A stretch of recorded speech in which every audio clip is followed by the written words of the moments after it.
it's just a fiction to say that we're rational. We're rational in very, very limited circumstances. It's a very good assumption to make.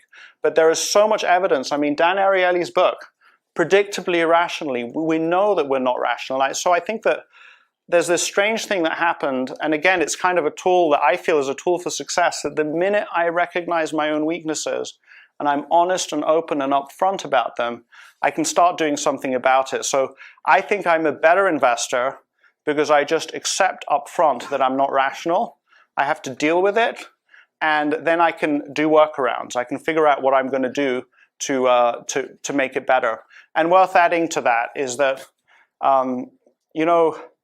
so how many times has any of us, or how many times have I, because I'm the guy who's speaking, I can't project it onto you, I guess, sort of like, oh, I'd rather have Steven Spielberg's life. But, we're not. I'm in my life. I can't have Steven Spielberg's life. But so everything's path dependent. And that's all against optimization. We're just not in a situation where we're not with the gas. We're not in a closed container. The things are constantly developing. So I think I'm a stronger and better person to say that I'm not rational. I think teams work better when we're upfront about what we're not good at. And I don't know how it works at Google, but I used to have a hard time with it. I'm better with a small team that I work and being upfront about the things that I'm not good at and having them be upfront about the things that they're not good at. So,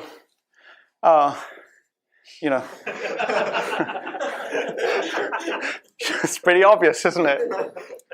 But I discovered Warren Buffett. I also discovered something incredibly powerful, which Anthony Robbins calls matching and mirroring.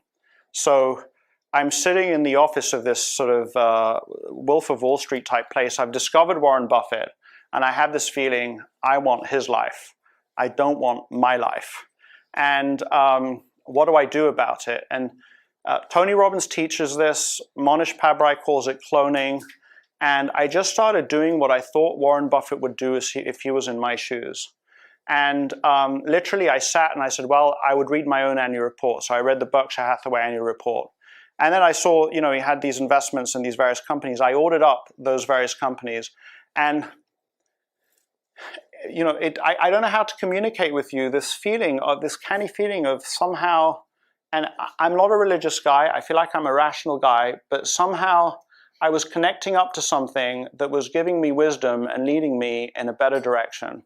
So I've since learned more about that, and it's been an incredible force for change in my life. And just going back to that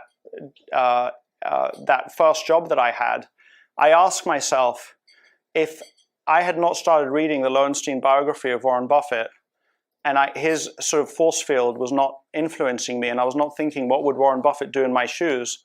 I don't know where my career would have gone. I don't know where my morality would have gone. I think it may have ended in a bad place. And the fascinating thing for me as well is that what Warren Buffett would have done in my shoes is he would have gotten up, walked out of the office, and never come back. Instead, it took me until I figured out what was going on, was maybe 6 months. It took me 8 months to a year to actually do that. So I didn't even model Warren Buffett that well. And I still, it still improved my life dramatically. And so I just find it fascinating that the minute we just start trying to think, well, what would somebody that I deeply admire do? Somebody who's way better at this than I am. And even if we do a small fraction of that, and I've done a very, very small fraction in terms of investing, of what Warren Buffett has done. He's got much better returns than I have. He's much smarter than I am. But even just a fraction of that success is extraordinarily good. Later, so part of this book is this lunch with Warren Buffett.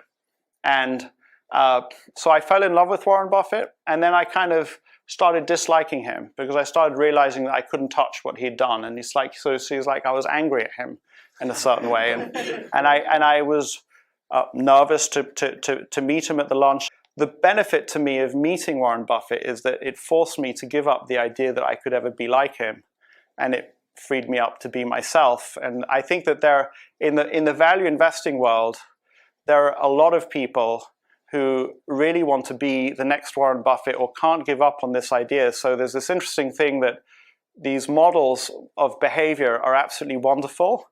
until you take it to extreme, and then you end up, it's not productive. So you still have to be yourself while modeling other people. So